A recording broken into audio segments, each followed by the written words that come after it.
Okay. In welcher Sprache war das? Deutsch?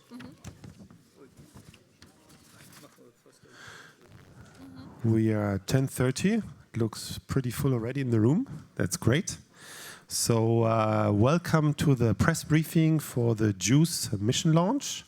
My name is Bernhard von Weyhe from the ESA Media Relations team. I'm coming over from ESA headquarters today, from Paris, to see the wonderful mission launch from the operations perspective. You know that there's also a very important activity going on now in Kourou in South America, in French Guiana. And I would say at least the second coolest place to be today is the Space Operations Center in Darmstadt in Germany.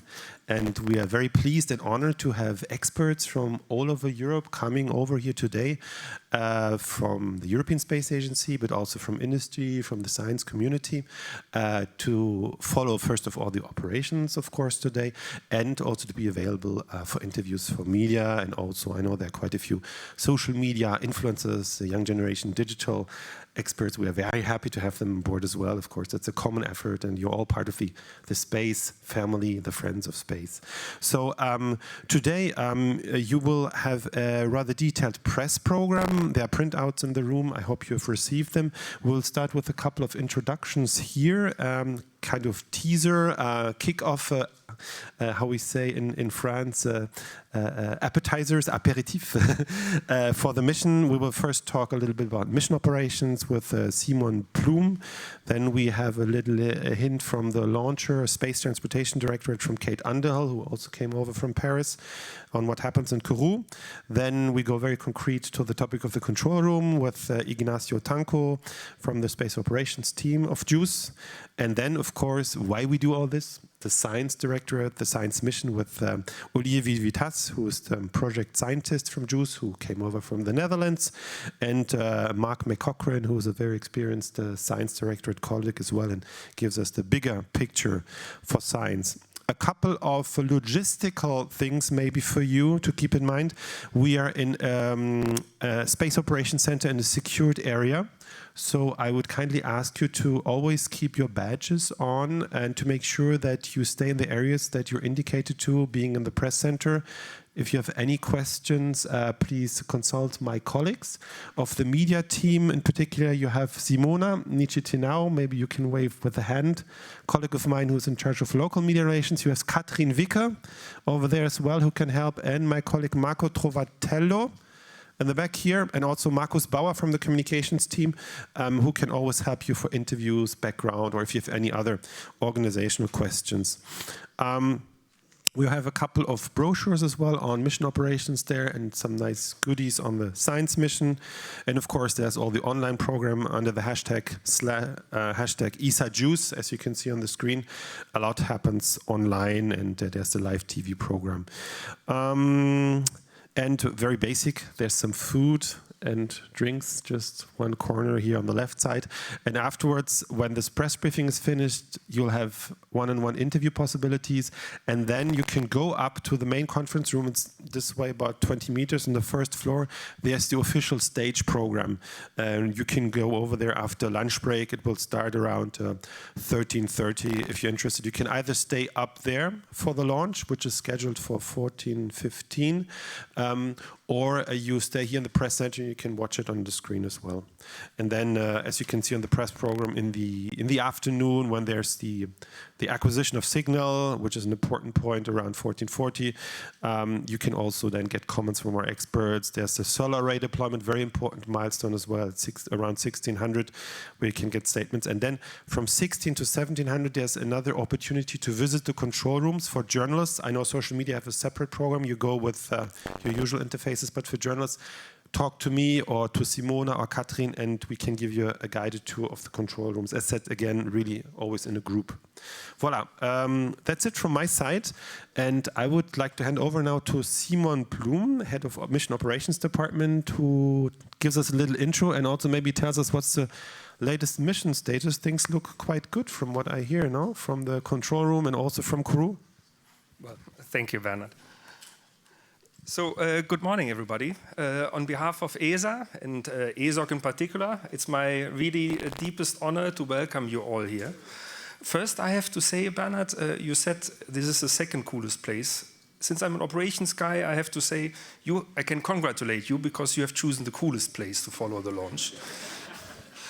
No, but this is, here at ESOC, we implement the best, the most ambitious and inspiring missions of ESA. JUICE is one of them. We are flying quite a lot. But JUICE, of course, is now the star of today, and we are all looking forward. For the time being, it's green. We will see what is happening. The rocket is being fueled. This is what we can say for the time being. And yeah, we all wish you a very fantastic day. I hope we will all enjoy it. Probably you will be looking for excitement. I can tell you, we are excited. We are really excited, but we also, since we are operations, I don't know if you ever heard it, we are really looking for a day as it is planned, and in a way, a boring day. I know you might not like it, but for operations, boring is good. We would like things to go as it is planned, and then we will see what is going to happening. Here at ESA, it has been at ESOC, it has been established in 1967. We are flying, I said already, we are flying some of the best missions in the world. JUICE is built on a big heritage already. So there are fantastic missions like Venus Express, Mars Express. We have missions en route to Mercury, Bepi Colombo. We have missions en route to the poles of the sun, Solar Orbiter. So you will get a fascinating day, I hope. So I hope you will enjoy it. I hope you take a bit the experience of operations. Here in ESOC, at least, is the place where we say you can see, you can feel, but you can also touch space. It's not something on paper. It's not something on the press. Here it's real. The teams are here. They are controlling the satellite later on once it's decoupled from the Ariane rocket. And this is real. It's not something in theory. We are going together as Europeans, together with our friends and partners from all around the world. We have a big community behind us. ESA is in the lead.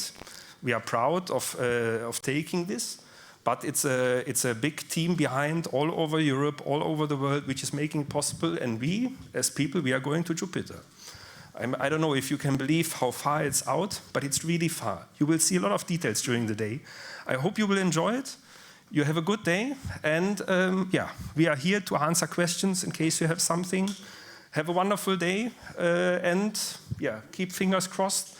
We want to have a boring day.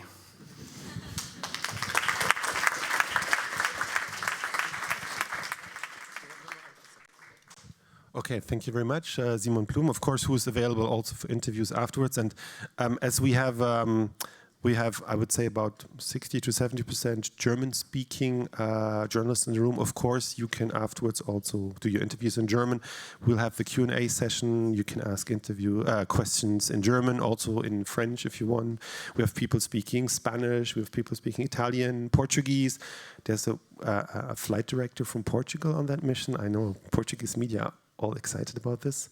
But now we go back to one more logistical thing. We have also a USB stick with a more detailed press dossier and Wi-Fi codes with my colleague Simona. If you still need Wi-Fi codes, please ask her. And now we go to the other really critical part. I mean, how is it going in Kourou with the launchers? And Kate Underhill from the ESA Space Transportation Directorate will give us a little update. Please come on stage. Thank you very much. Hi, everybody. Yeah, I'm really happy to be here today to talk to you about the first trip into space for JUICE. So I'm a propulsion engineer, thank you very much, in the Space Transportation Department based in Paris. I've come into Paris today. And I'm going to show you lots of pretty pictures today. So, Ariane 5 launcher, it's the 260th launch of an Ariane launcher, 116th Ariane 5, second to last Ariane 5 launch. The launch campaign has been going on since the 27th of February. JUICE arrived, I think, 9th of February. We've just done the integration of JUICE on the launcher, actually took place on the 5th. We had the launch readiness review on Saturday.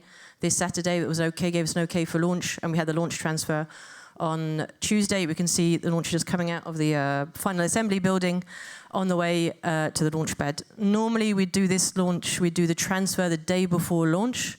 but because this is going to be a morning launch for French Guiana, and the launcher countdown operations, the final countdown operations, take about 14 hours, we've had to roll it out on Tuesday in order to be ready in time to start the countdown operations last night in French Guiana.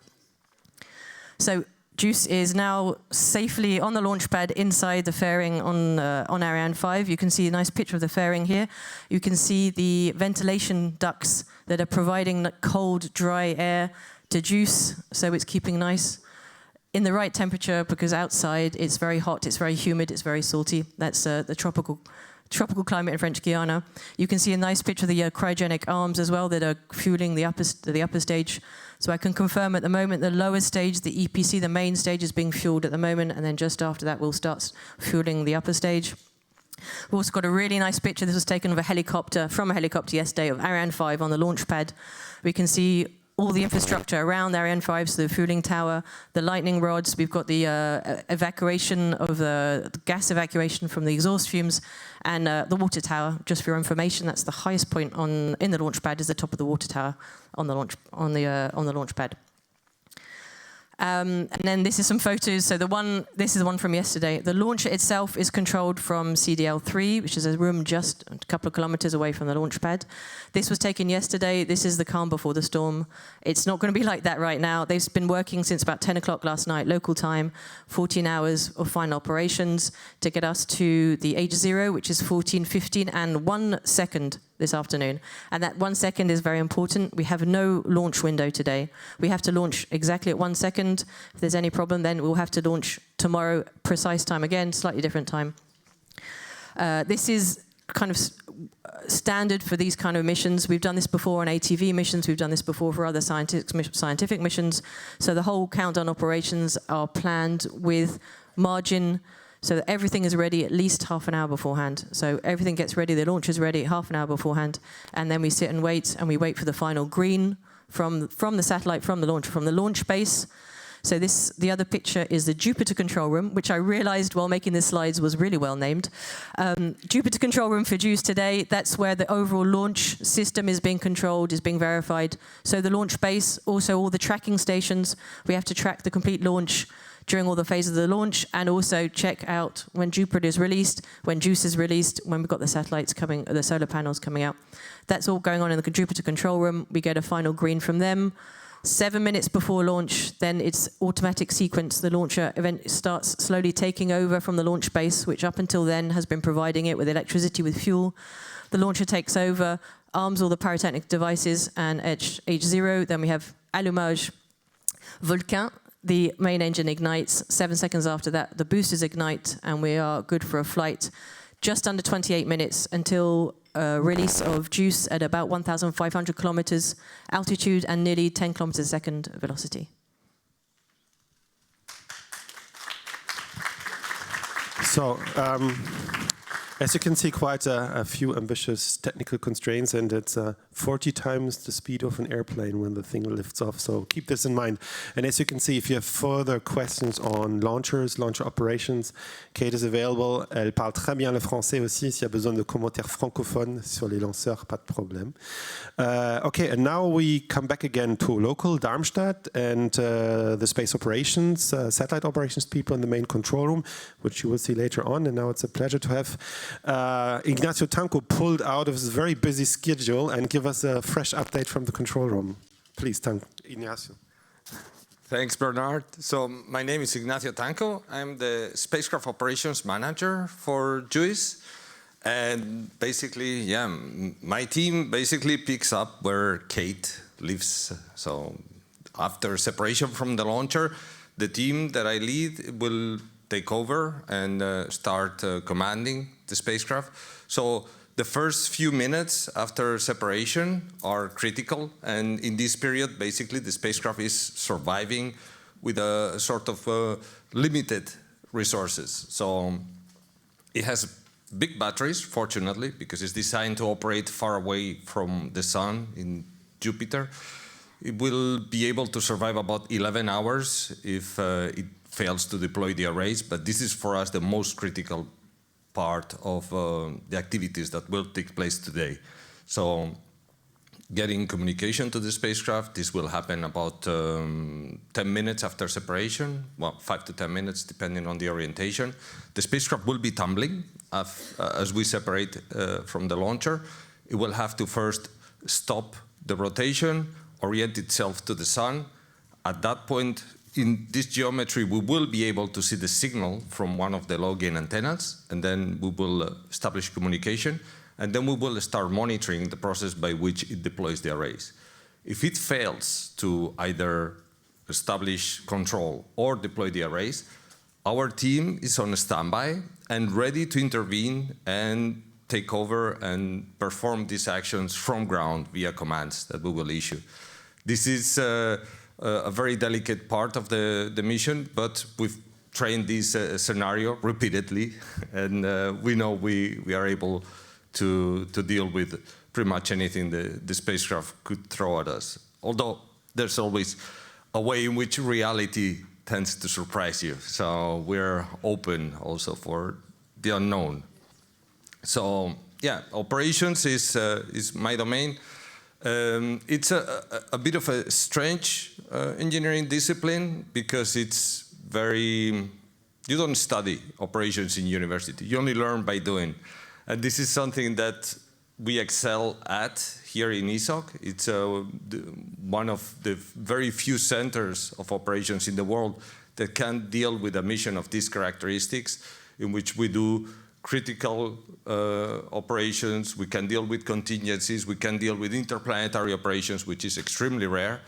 The process by which we get there and we gain this competence, which is unique, is basically by training and doing and repeating and exploring the unknown in a process that up to this launch has taken several months, has been grueling work at times, very intense for the team and for everybody involved. But afterwards, once we get out, it's like going out of a really heavy day at the gym. You feel tired, but you feel ready. And now we're ready. So we're really looking forward. So in about an hour or so, I will step into the control room. I will hand over from the blue team, and then we'll be ready to roll. Anything that counts, we're ready. Thank you. That's great. Thank you very much, and fingers crossed for the next hours, of course. Yeah, apart from Ignacio Tanco, by the way, there's Andrea Akomatsu, who's the Flight Operations Director and who has the responsibility over the whole team. So if you have more questions and others on console, he can answer too. And now we go over to the why part. Why do we do this, and what kind of science do we do? And it's a pleasure to have both Olivier Witasse and then afterwards Marc McCaughrean from science. Please, Olivier. Thank you, Bernhard. So good morning to everybody. I'm Olivier Witasse from the ESTEC, European Space Agency in the Netherlands. And I am the lucky project scientist of this mission, lucky because it's a fantastic mission. So we'll first discuss briefly the topic related to the spacecraft. Yes, to the spacecraft. And then I will move to science.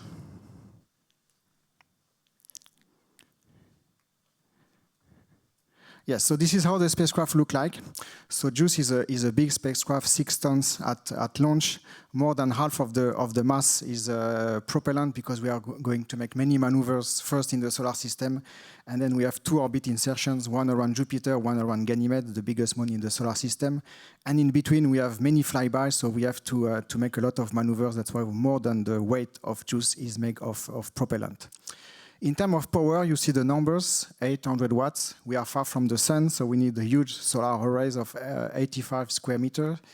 The power is something like a microwave oven in your kitchen, and we have to power the spacecraft, computers, and the 10 instruments. So it's also a challenge to operate this mission that far from the sun.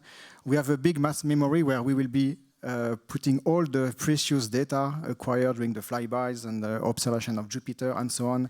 It's a huge mass memory because, also, again, we are far from the sun, but we are also far from the Earth. And then we will store the data regularly, and from time to time, we'll have to wait a few weeks or a few months to download the data on Earth, but it's part of the mission design. You see how the spacecraft look like with the instrument. I will talk later about the instrument. I must say that it's a beautiful and wonderful spacecraft built by our industry, so led by Airbus Defence and Space in Toulouse. It's a huge consortium. So more than 10 years ago, we gave all the specifications to the industry, so built us a spacecraft we can survive in the Jupiter environment, survive the cruise phase, make measurement with low power, etc., etc. And they managed to build a wonderful spacecraft, and we are very happy about it. In terms of technology development, also I would like to mention that we needed to develop very precise radiation model, because one of the challenges is to survive in the radiation environment of Jupiter. We had to develop and to build solar cells which can work at low temperature in a very strong radiation environment and deliver the power for 4 or 5 years during the nominal mission. And also we had to build a spacecraft which we call it clean from the electromagnetic point of view, because we are going to make very precise measurement of electric field and magnetic field of Jupiter. It's very important for the science. And we don't want to measure the magnetic field coming from the spacecraft. It's not very interesting for science. So Airbus built for us a spacecraft which is very, very clean from the electromagnetic point of view, and it's something to highlight. So in terms of instrument, also we don't go to Jupiter very regularly. So once we go, we put the maximum of instrument on the spacecraft. So I'm going to mention quickly the 3 big package. We have one package which is called geophysics instrument. And you see where they are located on the spacecraft on this image. So first we have a laser altimeter that will measure the tides of the icy moon, and it's very important to get information on the interior of the moon. This long boom of 16 meters, it's the boom of the radar antenna that will penetrate the ice and study the ice structure in the icy moons in the first 10 kilometers. First time we will do that. And we have also 2 radio science experiments that will use the telecommunication system of the spacecraft to measure in particular the precise positionings of the moons in the Jupiter system and the gravity field of the moon to get the interior structure of the moons of Jupiter. We have also the remote sensing instrument, very important, cameras and so on. So they are located on the top of the spacecraft on the payload deck for spatial stability. And we have a camera, of course, to study the geology of the moon and the atmosphere of Jupiter. And we have 3 spectrometers working different wavelengths, so radio wave, ultraviolet, infrared, and visible, to get information and composition on the surfaces of the moon, the very small atmosphere around the moons of Jupiter, and the atmosphere of Jupiter itself. And finally, we have what we could call the nose of the spacecraft, is the in situ instrument that will measure locally what is around the spacecraft in terms of electric field, magnetic fields, waves, energetic particles, electron, proton, and so on. And we have 3 instruments, the magnetometer. On top of the very long boom for very precise measurement, we have a plasma package including 6 sensors. So you see it's quite a complex payload. And we have a wave instrument including also 6 sensors. And in addition, we have a radiation monitor to see what's going on in the Jupiter system in terms of the radiation environment. Mission overview. Maybe I forgot to mention one thing before. Yes, in terms of science, just one slide to explain the great science of the mission. And this image illustrates the connections between all the bodies in the Jupiter system, which is a miniaturized solar system. So the main question is to study whether around a giant planet like Jupiter, and in particular inside the icy moons of Jupiter, which are Europa, Callisto, and Ganymede, we could find habitable places. And to study that, we are going to explore in details the liquid water ocean inside the moons. It's kind of fascinating to think that there is more liquid water inside the icy moons of Jupiter than on Earth, maybe 6 times more, for example, in the Ganymede moon. And we are going to study that in detail, but we need also if we want to find habitable places around a planet like Jupiter, we need also to study Jupiter in detail. So we are going to study the atmosphere, the strong magnetic field, the other moons like Io and the dust, and all the connections between all these bodies to understand the Jupiter system globally. And why it's important? Because Jupiter, it's a miniaturized solar system. So to learn more about the Jupiter system will allow us to know more about our own solar system, so how it was formed, how it evolved with time, and also to understand better the other extrasolar system, which is a completely new science. And finally, the trajectory, because it's also a very interesting aspect of the mission. I think it's a piece of heart. So we launched today, April 2023, from Kourou. The destination is Jupiter, but we don't go into the straight line because the spacecraft is very heavy, 6 tons, so we cannot go directly to Jupiter. So we'll come back to Earth and to Venus 4 times during the cruise phase, and the journey will take 8 years. So there will be a first gravity assist in August 2024, and this one will be very special because it's not only an Earth gravity assist, it's a lunar Earth gravity assist. So we pass by the Moon and then by the Earth. And every time we do a planetary flyby, like a Moon, Earth, and Venus, we get a little bit more speed. And at some point, we have enough speed to reach Jupiter. And that's why it takes 8 years. So we go to Jupiter in July 2031. We start the scientific mission. And then it's very exciting because we'll have more than 60 flybys of Jupiter. So we'll study Jupiter in detail. And then, more or less every month, a flyby of a moon of Jupiter. So 2 of Europa, 12 of Ganymede, and 21 of Callisto. So every month, there will be something happening at different distance. And then, at the end of the mission, that will be the most interesting part for the scientific community, we enter into the Ganymede orbit. So we do a final big maneuver to be captured by the gravity field of Ganymede, and we'll study Ganymede for 9 months with different orbits. And as more as we go, it will be as low as possible. And we hope to reach a final orbit at 500 kilometers or maybe even lower. And with this phase, we are going to map Jupiter, Ganymede in detail and to study in particular the liquid water ocean. And at the end of the mission, here we put September 2035, but we hope it will be later. Once there will be no fuel in the spacecraft, and also we expect that the performance of the spacecraft will be at some point not working that well after 4 or 5 years in the strong radiation environment, the mission will end at some point and will crash on Ganymede. So that's the story of the JUICE mission, the 15 years of mission. And I will leave you here and give the floor to the next speaker. Thank you very much.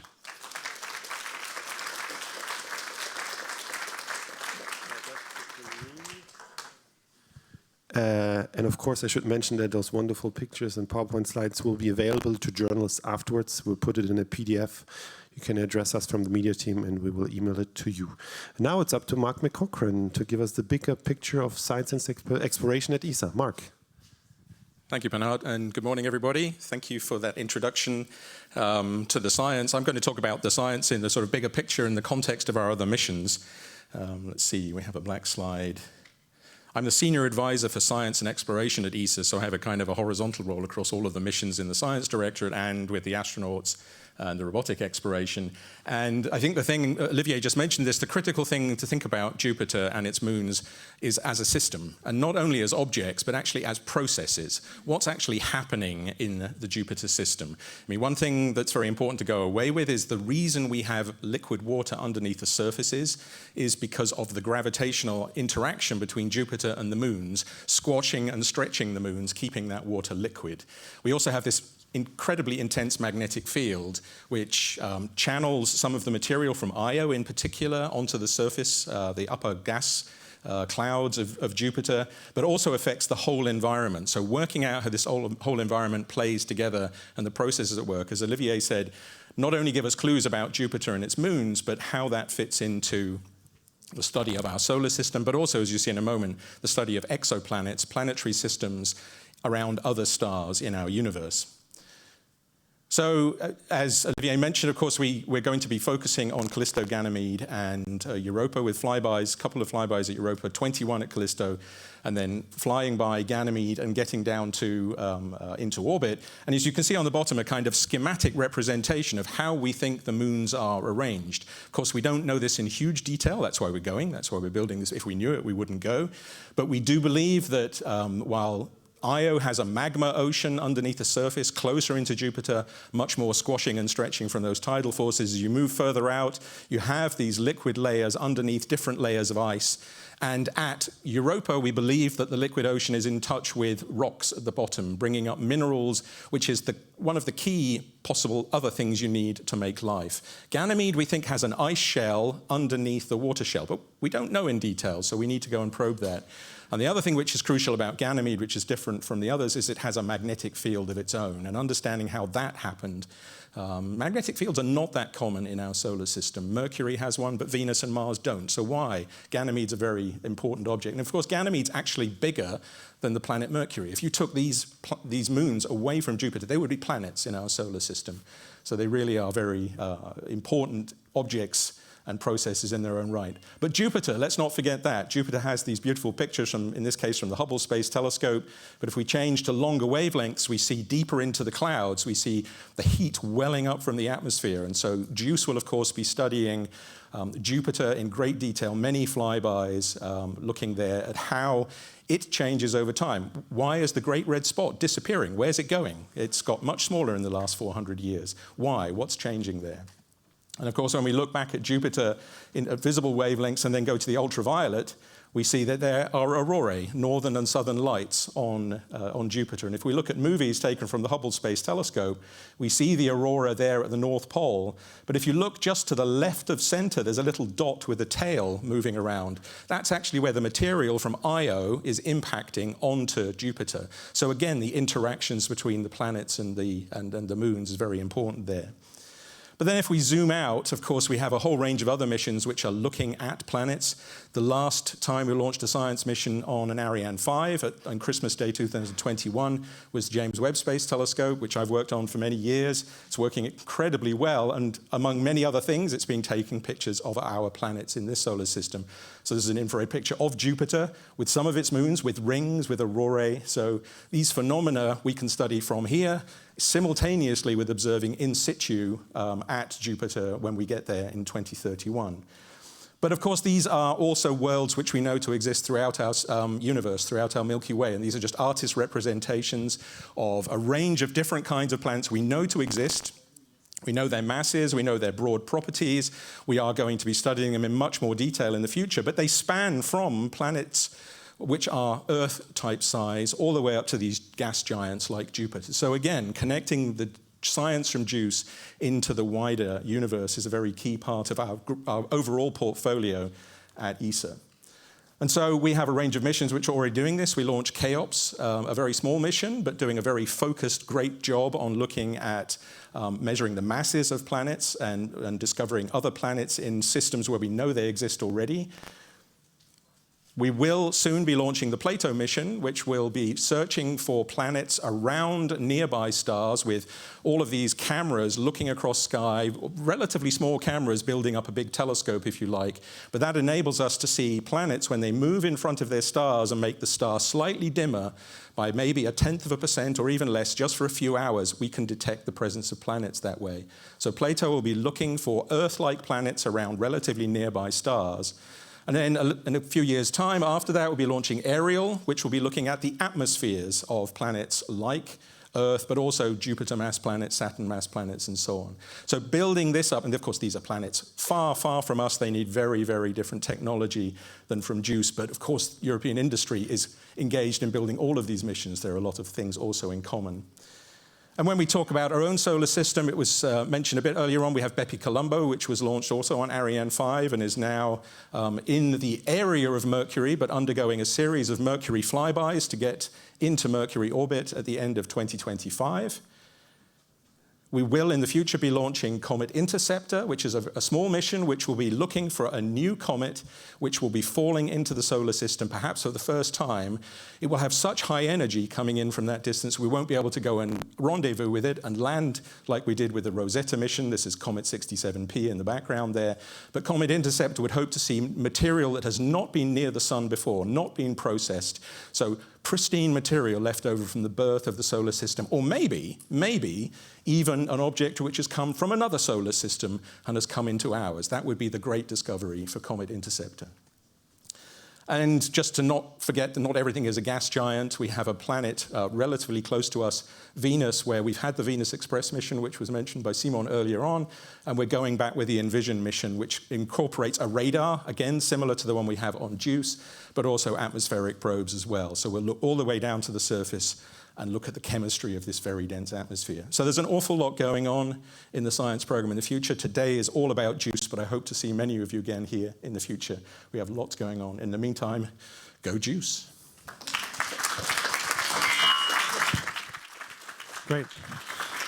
Thank you very much. So that gave you an indication already of the kinds of interview partners you can have, totally excited and passionate colleagues from the science and operations teams. And now, thank you for your patience for those 30 minutes introduction. Now time for Q&A. A question from your side, your angles. Again, you can ask your questions in English, but also in German or in French, or if you want in Spanish, no problem. I have a microphone. Simona has a microphone. Who would like to start with the first question? And there are no stupid questions. This is all being paid with taxpayer money. So we have to explain to you what we do, and you have the legitimate right to ask your question. Don't worry. Robert Vogel, yes.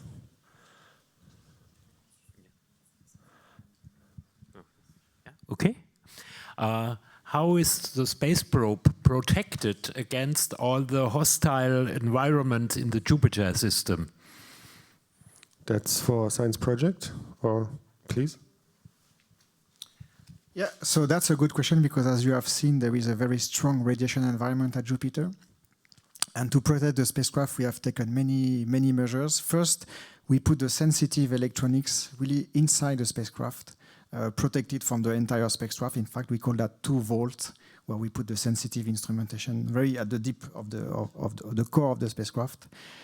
Then we have a lot of protection shielding, so with aluminium and things like that, just to protect the spacecraft from the radiation, so the charged particles. We have more than 100 kilograms of shielding inside the spacecraft. And also you have seen the big solar arrays.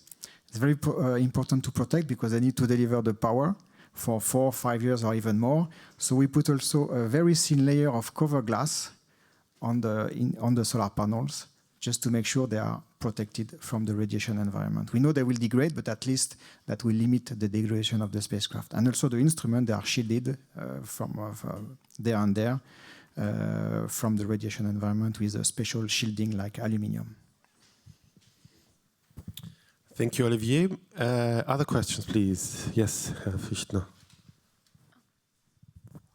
Why is there only one launch point or 1 second or 1 minute to launch? Why is there no launch window for JUICE? Can we ask Kate Underhill from Space Transportation? If you come over from Paris so early in the morning, you need to answer a few questions. So I didn't do the trajectory analysis myself, but I know they've been working on it since 2016. Because it's such a specific orbit, escape orbit, we need to get such a specific point and specific time. That's why we have, it's called no launch window. It's 1 second. We have to launch that 1 second today in order to reach that orbit. Tomorrow, it'll be 1 second. It'll be a slightly different second, but it'll still be 1 second. And we have launch opportunities over a number of days, over a number of months, but it's always 1 second per day to get to the specific speed and destination we need to go. And I say that's for most of the science missions, for the ATV missions, it's been the same thing. For telecommunications, we can have launch windows of 40 minutes over an hour or something because it's easier to get into GTO than it is to get to escape orbit. Okay, any more remarks on from operations on that? It's all good? All right, you trust launchers? Good. Yeah. Okay, other questions. If you also say who you are, from which medium, please. Yeah. Sorry, what? Well, you present yourself as well, because some colleagues I know and you I don't know yet. So. Okay, so my name is Clémentine. I'm not from ESA at all. I'm sort of a content creator for... I make costume, basically, so I don't know how I ended up here, but I'm from France. And sorry. Aucun souci. Merci. So I wanted to follow the very first question, since someone said a lot of the weight had to go into shielding the instruments. So what were the priorities here? What more could have been brought on board if we didn't have all this limitation because we have to shield the instrument? Project, huh? I don't know if there are some colleagues from the project. If you want to answer this one, up to you. Otherwise, I'm. Maybe you start and then you complement? As you wish. Well, I will leave Daniel from the project. Yes, my name is Daniel Escolar. I'm the mechanical, thermal, and propulsion system engineer from the project. Okay, in every space mission, you have to make trade-offs, you have to make choices, obviously. So the mass is a very strong limitation. And in the end, the radiation shielding is taking probably around 100 kilos. When you look at the mass, total mass of the spacecraft, it's not such a huge proportion. So most of the mass, as it was mentioned before, is the fuel which we need to do all these Jupiter tour, all these maneuvers to go to all the places we want to go with the spacecraft. But in terms of instrumentation, you need to be able to bring all these instruments to do the science. You need all the support systems. The total mass of the instruments is around 200, 250 kilos, which looks a very small proportion, but all the support systems around the spacecraft to be able to bring those instruments there require all that mass. So, of course, we will be very happy to bring even more instruments to do more science, but then we'll need an even bigger and heavier spacecraft. So you always have to do this trade-off and this choice, but there are parts that you need with you to protect those instruments and to bring them there and to have all the systems that allow the spacecraft to navigate, to have power, to orient itself, to move around Jupiter. So we cannot get rid of that limitation. So I hope that answered the question. Okay, thank you very much.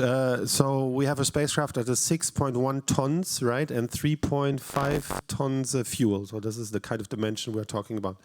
Other questions? Yes, Antoine Meunier. Thank you, Bernhard. Antoine Meunier from La Chronique Spatiale. During the phase of cruise, do you plan to take any pictures from the different planets and calibration of the instruments? That's a double question. I'll start with operations and then science. So from an operations point of view, the cruise, we're trying to keep a quiet cruise. And so yeah, go away from the... Okay, so the baseline is that we will attempt to fly as quiet as possible. The team will build up only in the run-up to arrival to Jupiter for Jupiter orbit insertion. So the probe will be active, and it will not be dormant, like, for example, was done with Rosetta, which was hibernated. It will be active. We will have payload checkouts at regular intervals, in which we will make sure that the health of the instruments and the spacecraft is preserved through the cruise phase. We will attempt to do limited science observations, in particular during the gravity assist maneuvers. So we have a series of 4 gravity assist maneuvers during the cruise phase, and we will take the opportunity to do some science. But it's not going to be the main focus of cruise. And for sure, we should not sell this like one of the big points during the mission. It's something that would be done in the background for mostly just to check that the instruments are in good health. Yeah, so to complete the question, it's a very interesting question because you have seen Ignacio will take care of the spacecraft and make sure we go to Jupiter safely. My role as project scientist is also to get the request and the question from the scientific community and to do as much as possible. So regularly I will talk with Ignacio, please, we do images, we want to do this, and Ignacio will say, hey, Olivier, be careful, we cannot do this. So that will be our work in the next 10, 15 years. So that will be 7. But to come back to your question, what we can do, so when we do flybys, we'll try to do a few images just to see if to see Earth. It's always interesting. And what we call also calibration, so to operate some of the instruments in the known environment, like the magnetosphere for the magnetometer, to see if they work well. And that's a way to prepare the scientific phase, because we need to do a lot of checks before we do the actual measurement. So we call that calibration. So it could be during an Earth flyby or in the solar wind. So we are going to make this kind of measurement of course, taken into account the limitation of the spacecraft and the mission during the cruise phase, which are very specific because JUICE is designed to work at Jupiter, so where it's cold, so maybe the coolest place. But during the cruise phase, in particular around Venus, it's not very good for the spacecraft because it's a warm phase. So we need to be careful with the spacecraft, and I know Ignacio will turn back many of my requests. Some. You can see it's a team effort to fly such a complex spacecraft, but I can reassure you the journalists will love to see nice pictures from the spacecraft. So if you can make them, they'll take it. Yes, please. If you introduce yourself. Trent Murray with Features 3 News USA. Just two questions, if I could, briefly. Is this mission entirely self-sufficient from an ESA perspective, or is there any sort of international cooperation with other members of the international space community in terms of ground tracking or helping, monitor the mission? And just secondly, it seems like there's quite a lot of hype around Ganymede in particular in terms of habitability, and I'm just wondering why that is, why a lot of the focus is on Ganymede. Maybe first a general remark, space science is a lot about international cooperation, about peaceful cooperation between the nations. At ESA already, we are 22 nations working together on the European space program, and we also work closely with the US, with Canada, with Japan, also on that mission. So we have a lot of negative, difficult news these days, and for once we have, a cool, positive science and technology story that is global, but I'll let the others say the details on this. Yeah, in all this kind of big mission, we always collaborate. Because, in this one, ESA is leading the effort. We go to Jupiter, but we don't do that alone, because it's always good to join forces to get the most in terms of science. So for JUICE, we have a strong collaboration with NASA. NASA is providing one instrument and a few other parts of other instruments. But also JAXA, so the Japanese colleagues, and the Israeli Space Agency. So that's our main partners. The second question was about, I don't know if Marc, you would like to comment on the collaboration? Okay. The second question was Ganymede. Why Ganymede? That's the one that seems to have a lot of excitement, perhaps more than the other two. Yeah. Well, the other two, they are also very interesting. But why Ganymede? So it was a choice made by the European scientific community at the time when the mission was proposed, so back in 15 years ago. For two reasons. The first reason is the science, because Ganymede is a very interesting object in the solar system. It's a very unique moon, so the biggest moon in the solar system, in fact, so bigger than Mercury, like a small planet. There is maybe more liquid water inside Ganymede than on Earth, so it makes a body very interesting to study for habitability, search for life, because where there is water, there can be life. And that's the only moon in the solar system which generates its own magnetic field. So that makes this moon very unique and very interesting to study. Now the other moons are also quite interesting. Europa is an active moon which with a liquid water on the ocean underneath the surface, which may be in contact with rocks, like similarly to what is happening on Earth. So for the search for life, Europa is probably at the moment the most interesting target. But JUICE, we focus on Ganymede first because what I was saying before, but also because of the radiation environment. Europa is a little bit too close to Jupiter, so it's very difficult to build a mission which can really study Europa in details because of the radiation environment. And that's why with JUICE, we do only 2 flybys. But fortunately, we have the Europa Clipper mission from NASA, and they will arrive more or less at the same time, and they will focus on Europa, while we'll focus on the rest of the Jupiter system. So I think it's perfect, and we are very happy to collaborate with this mission, very complementary, and we'll have two spacecraft at the same time for 3-4 years, and so we will learn about Europa, Ganymede. I did not discuss Callisto, but Callisto is very interesting. Okay. I just saw, by the way, that a colleague from DLR has arrived, Walter Perlzer, the head of the space agency DLR. If you have any specific question on German contributions to the mission, there are quite a few. There are a lot of German journalists in the room, so don't hesitate. Yes, further questions. Yes, please, go ahead. Introduce yourself. Thank you. I'm Raffaele from Astronauticast, ESA, the Italian Space and Astronautica Association. I want to ask which altitude the probe will have when fly by near Earth, and if the MMOD or micrometeoroid will have will pose a problem for the probe, and which dimension can withstand in event of an impact with an MMOD? Okay, so I take it, no? Yeah. So we will have 3 flybys of the Earth. One of them includes the Moon as well. It's the first time that we're doing a combined Moon-Earth flyby, which it presents its own challenges.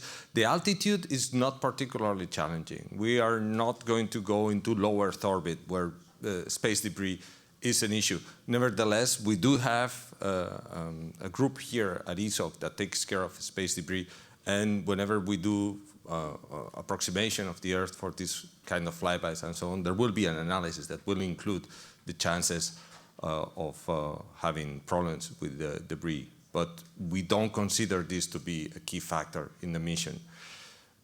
Having said that, if we were to encounter space debris, this is always an issue. We hope that we do not have hits, and the spacecraft is not particularly designed to withstand a micrometeoroid environment. So we have 2 monitoring cameras on board with which we can observe certain areas of the spacecraft, and we will use them for regular checks.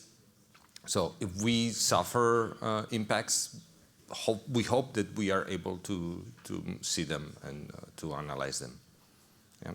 Thank you. Okay, further questions maybe down here, please. So Sniamh Shaw, Irish Times.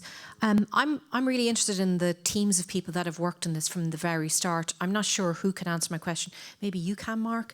Just in terms of the timeline of when did JUICE begin existing in terms of your calendar, and how far back did it take for us to get to today?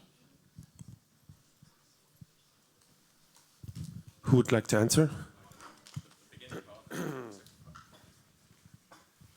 So it was part of a proposal. Originally, it was called the Laplace mission, which was actually a joint NASA-ESA collaboration, us doing pretty much what we're doing and NASA doing pretty much what they're doing with Europa Clipper. But we kind of split up over the years and then came back together again. But it was around late 2008, 7, 9 or so, and it was proposed as the first large mission in our current program, Cosmic Vision. It was selected, I think, 2012 or so, around that time, 2011-12. The other 2, of course, being Athena and LISA, which are now still in development, L2 and L3. But then, yeah, we've gone. I mean, the reason I'm picked up because Olivier hasn't been the project scientist the whole time. He was still in school when it's not quite that true. So we've had several project scientists go through, and Olivier's been carrying it, and now I think for the last 7 or 8 years or so. But yeah, of course, the teams come and go, different phases, and Olivier can talk to how many people are on the science team today and how many are still. Yeah. So for the schedule, it's correct. So 2007, 2014, that was the first part, from the proposal to the final adoption by ESA, so then we can go ahead. So 8 years between the proposal and the start of the industrial phase. Then we have 8 years for the development, and we finish the development phase today at 14, 15, and 1 second. So another 8 years, and then 8 years of travel in the solar system to reach Jupiter, and then 7, 8 years of mission, possible extended mission, archiving phase. So we have, in fact, 4 blocks of 8 years. So the project is 32 years in total, and today we are right in the middle. So that's also interesting to note. And for the science team, I mean, we have 11 teams who provide the instrument or in investigation. So we have 11 main people to whom we talked every day. But behind that, we have more than 300 people, scientists officially in the mission. But then we have all the scientific community at large that will get access to the data later, because once we do the images, the observation, we will put that into the public archive, and then everybody can access it. So at the end, it's thousands of people who can be interested by our data. And we have also the people who are not yet working, like the student in the universities or school. And maybe in 10 years, they will be working on the data. They just don't know yet how lucky they are. So that's what it is. Okay, thank you very much. Further questions? The German journalists are a little bit shy, I think. Sorry? Dirk Wagner, you have a question, Dirk? Yes, try the super mic. Do I have to speak? It works, fine. So my name is Dirk Wagner from German Radio Hessischer Rundfunk and also for our podcast Weltraum Wagner. And I think this question is also for Olivier Witasse. Do you try, or is it possible that you fly with JUICE through the plumes of Europa or through the remnants of these plumes that exist on the surface? And is it theoretically possible that you can analyze the material directly or the molecules, or is the probe too far away for that? Thank you. Okay, so the plume of Europa, it's a very interesting topic because Europa, it's a kind of active moon. And it's always interesting to study active bodies than dead bodies. So first, we are not yet 100% sure that there are plumes on Europa. They have been observed by ground-based measurement. And it has been a little bit debated in the scientific community. So it's not yet 100% sure, but with JUICE and Europa Clipper, we should know more about it. So from what we know, they are in the southern hemisphere of Europa. They might be there all the time, or also from time to time. That depends on the activity of the moon, we think. So now with JUICE, are we going to fly through the plumes? It's not easy to answer because at the moment we have 2 Europa flybys. Due to the radiation environment, we can only afford 2 flybys. And at the moment, the tracks of the JUICE flyby over the surface, they don't go over the region where we think the plumes are located. So that's one thing. If we know more about the plume later during the cruise phase, we could slightly adapt the trajectory of JUICE over Europa. I think we can adapt a little bit the latitude of the ground track underneath the JUICE, so that we have a little bit of flexibility, but we will see later. But in any case, if there are some plumes, and if JUICE goes not directly inside the plume, but not too far, I mean around Europa, but the plume is there, but JUICE not going through the plume, the effect of the plume should be visible in the atmosphere, because when there is material ejected from the surface or underneath the surface to the atmosphere through the plumes, then we have the small atmosphere around Europa, and then the material is going a little bit everywhere.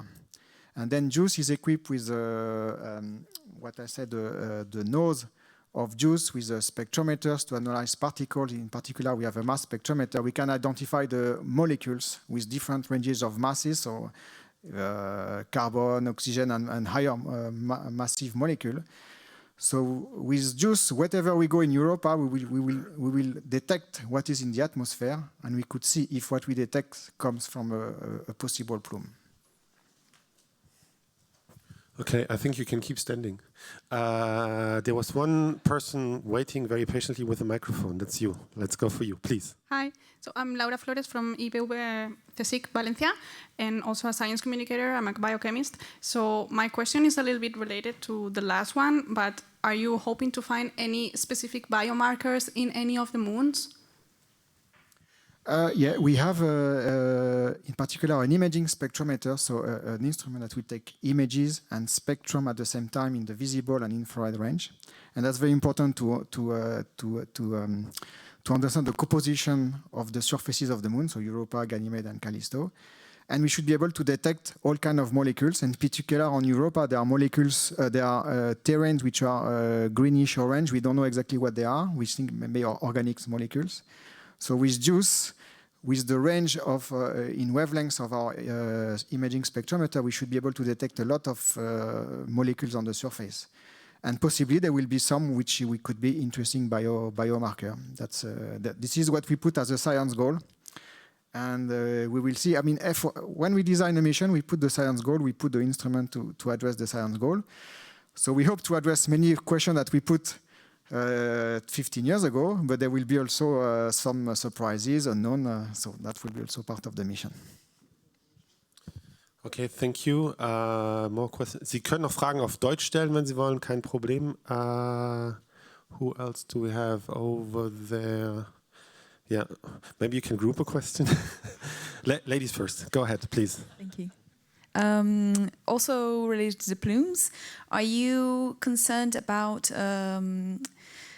getting any life from the plumes, and then when you crash the JUICE onto another moon, contaminating the moon?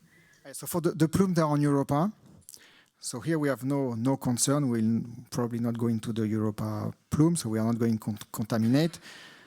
We will never crash onto Europa, so that we are safe. Now for Ganymede, the situation is different because we enter into the Ganymede orbit at the end of the mission. We go lower and lower, and at some point it will be very lower because we will crash on the surface. And here we have demonstrated that with JUICE we are not going to contaminate any ocean because the ocean is very deep on Ganymede. We think it's more than 100 kilometers underneath the surface. And there is not many exchanges between that deep in the interior and the surface at Ganymede. So if we crash, or when we crash JUICE onto Ganymede, there will be no risk of contamination. So that's the current status, and that's why we are allowed to crash on Ganymede. Okay, one more journalist question, maybe from you, please.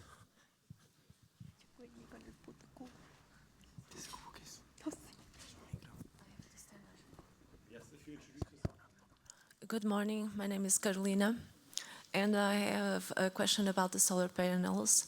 There is a new technology applied to the solar panels are very important to this all to function, or else the spacecraft won't get there. I've heard that Clipper is going to use the same technology, and I would like to know or ask if you would like to develop a little bit about this subject. It is very important, or else we won't get to Jupiter.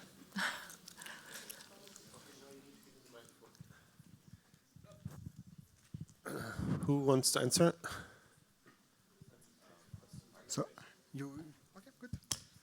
Okay, so it's not my forte. What I can tell you is the development of these panels was quite tricky. It was specific to this mission that we needed to have panels that operate at very low radiation, very low temperature conditions, with high radiation of high energy particles. So this is a very specific niche. You know, it's totally unlike the panels that you would use, for example, on Earth. So it's are very delicate, and we will have to keep them in good order for the mission to succeed, because it's our only source of power once we get to Jupiter. And as you mentioned, they have been very successful in that they have been also reused for the Europa Clipper mission.